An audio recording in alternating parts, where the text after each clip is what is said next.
Canon's not a name you often associate with calculators. The company mostly today focuses on professional market calculators and adding machines and cash registers and the like. But back in the 1970s and 1980s, the camera maker actually held a decent chunk of the consumer calculator market. And as a matter of fact, Canon actually played a significant part in the development of the pocket-sized calculator.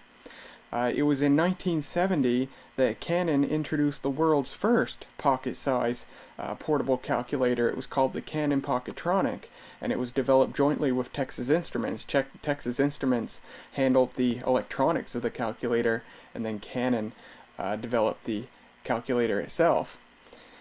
And indeed, back in the 1970s and 80s, Canon made a lot of consumer-grade calculators, and they actually had some pretty innovative models, and I have one of them here to show you today.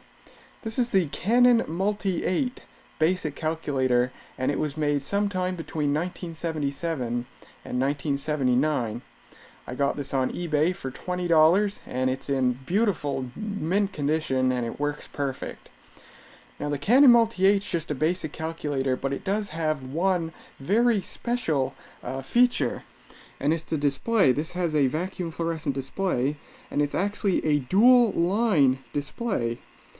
This calculator was the first of its kind with a dual line display. There was no other calculator like it, and most calculators wouldn't have similar functionality that this one has for another 20 or 25 years. And the Canon Multi 8 was introduced with a desktop counterpart. It was called the Canon Canola MD810, and aside from being a larger desktop-oriented model, it was pretty much the exact same calculator. So what have we got here? Well, it's a basic 4-function calculator. That button right there, SC, that means sign change. It makes a number negative. And it's also got percentage, and it's got square root. And it's got an amalgamated clear entry and clear all key. This also has memory. It's got clear memory, recall memory, and add to memory. It does not have subtract from memory, but I personally have yet to ever find a use for the subtract from memory function on a calculator. And it's got this key RV, which means reverse. We'll get to that when we turn on the calculator later. It's nice to see that the clear and recall memory keys are not all one key. I know in my $5 calculator comparison video, I mentioned how both the calculators I reviewed had clear memory and recall memory on one key, and I said, oh, I can probably get used to that. And yeah, I was completely wrong. It friggin' sucks. Because what I found was, I kept getting into situations where I had a number in memory, and I had a number on the screen, and I wanted to replace the number in memory with the number on the screen. But to do that, to clear the memory, I had to recall the memory first, and then press the button again to clear it. But as soon as I recall the memory, it deletes the number I had on the display that I wanted to add to memory, so there's no way around it. The memory has to already be cleared before you can add a new number to it. And that really stinks. So yeah, I now hate calculators that put clear and recall on the same key. Luckily this calculator does not do so. We've got two switches here. This switch here is 3 positions: memory, single, and process. This has to do with the dual line display. And actually what I'm going to do first when we turn it on is I'm going to have it in single mode. And then this switch up here, AM, that means accumulation, and this is a carryover from Canon's professional market calculators and adding machines. Basically what accumulation does is the calculator works the same, but every time you press equals, it adds the result to memory. And then our power switch is down here. If we turn the calculator around, here's the battery cover. The technical model name for this calculator is Canon Palmtronic MD8. Runs on 3 AA batteries, and it was made in Japan. And it's old enough that it says to use penlight batteries rather than AA cells.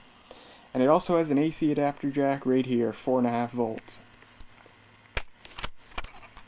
And there's where your batteries go. So I think it's very stylish. It's got this metal faceplate, which I think looks really nice, and I love the color scheme of the keypad here, and Canon used this color scheme across most of their calculators at the time. And yeah, I think it's just a very good looking calculator for its time. And I honestly, I think that for most of Canon's calculators from this era, I think they were all pretty good looking. Now, this calculator is actually based on a Texas Instruments chip. It's based on a modified version of the chip that the Texas Instruments TI-2552 uses. And the chip, the only modification that the chip really had to have done was to support the dual line display. Now at this time, Canon actually, most if not all of Canon's calculators actually used Texas Instruments chips. And this strategy that Canon chose to outsource the actual calculator circuitry actually resulted in some excellent calculators. Texas Instruments made excellent calculator chips. The algorithms were usually free of errors, but of course the calculators themselves that TI made were generally poor in quality for the time, the biggest issue being the keypads. Texas Instruments' calculators from the mid-1970s through to the mid-80s, especially the scientific models, generally had keypads which did not age well at all. Today, it's very, very common to come across a Texas Instruments calculator whose keyboard is practically unusable. But with Canon and most of the other Japanese calculator manufacturers, they used a completely different keyboard design, which ages excellent. The keyboard on this particular calculator works perfect, and that's generally what you'll find on Casio and Sharp and Canon calculators made in the 70s. Their keypads are absolutely perfect. So really, Canon's strategy to outsource the calculator circuitry yielded some excellent calculators. You know, in a calculator like this, you got the robust and generally error-free circuitry from Texas Instruments, paired with an excellently designed calculator with an excellent keyboard design and everything else from Canon. So you got overall one killer calculator in terms of quality and reliability. So I say we turn this calculator on. And there you go. Now like I said, I have the mode switch in single mode here. So what single mode does is, the calculator, despite having the dual line display, acts just like a normal single line calculator. So I can punch in calculations here, and it works just like a regular calculator.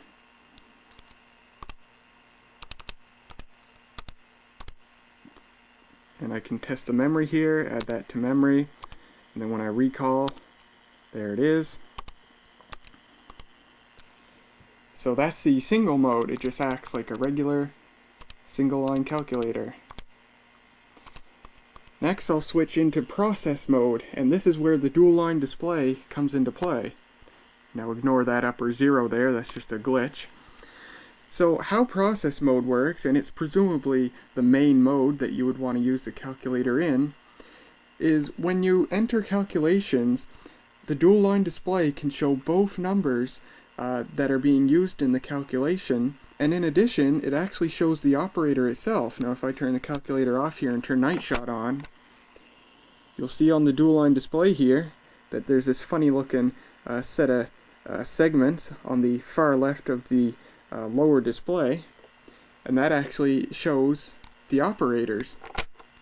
So if I turn this on here and I want to say I want to go 56 times 62, look at that. 56 moves to the upper line, and it actually shows the multiplication symbol there. Is that awesome or what? And I can hit equals, and then it shows the answer in the bottom line. So here's divide, and I can use the result in another calculation. Now I've chosen addition, and I can do subtract here. And I can do the square root of that. So it took the square root of the bottom number, and now I can press equals. And there's that. Now as for this reverse key, let's say I want to do 5 divided by 6, but I accidentally put, say, 6 divided by 5. Well, I can just press the reverse key, and it swaps them around. So there's 6 divided by 5, and there's 5 divided by 6. That's pretty cool, and that also works in the single mode. So I can do 6 divided by 5, and then hit reverse, and there you go. Now as for the percent function, let's say I wanted to take 25% of 325, just go 325 times 25%, and that's 25% of 325. If I multiply that by 4, there's 325 back. Now I can add that to memory, and I can put in a number here, divided by, and recall memory, and then hit equals, and there's that answer. And now what I'll do is I'll switch into the memory mode. Now in memory mode you get an M indicator on the top line of the display. And basically what memory mode is, it's the same as single mode, but the top line always shows what's in memory. So see, right now I still have 325 in memory, and that'll stay there, and I can do calculations, and it'll always stay there. Top line always shows the contents in memory. So if I clear the memory, now it's gone. And I can add that to memory, and there it is. Now if I clear everything here and turn the accumulation on, and if I do 5 times 6 and hit equals, it adds the answer to memory. And if I do 5 plus 5 and hit equals, it'll add 10 to that, and it just continually adds everything to memory. And I can hit equals over and over, and it continues adding it to memory. And I can always recall it. So there's that. Now I've talked about the mathematical robustness of Texas Instruments calculators chips, but that's kind of hypocritical for me, because this calculator actually does have a very minor error, and I wouldn't have known about this error had it not been for another YouTube video, a very short video, about this calculator, about the error. So if I put in 8 nines here, the square root of that should be 9,999.9999. But alas, it is not on this calculator. It's off by 0.0005. So that's quite interesting. But even weirder is if I hit it again, it's still wrong. But then if I hit it a third time, now it's correct. So it was wrong for the first 2 roots, and then it was correct for the third root. That's kind of weird. A self-correcting error. But it is an error nonetheless. A very small one, but it's there. So I just thought that was kind of interesting. I have no clue if that error is a fault of Texas Instruments or of Canon. Now, of course, I've talked about the missing subtract from memory, but really, you don't need that at all. Let's say I have a number in memory here, and I have another number that I want to subtract it from the memory. Well, all I have to do is hit sign change, and then hit M+. And there, subtracts it from memory. Simple as that. Now here's what I think is another really nice design trait. If I turn on night shot here, you can see the 2 sets of cathodes for the 2 lines of the display. The display is one entire tube, but it has a set of cathodes for each line. If I go to single mode here, you can see it actually deactivates the cathode for the upper line to save you battery life. That's really nice. That's another thing that they could have been lazy and decided not to do. But indeed, they made it to work this way. I think that's really nice. So that be the Canon Multi 8 basic calculator from between 1977 and 1979. I think this is really one special calculator.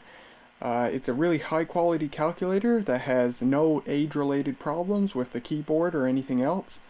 I think it's a really good looking calculator, and that dual line display is just one really sweet feature.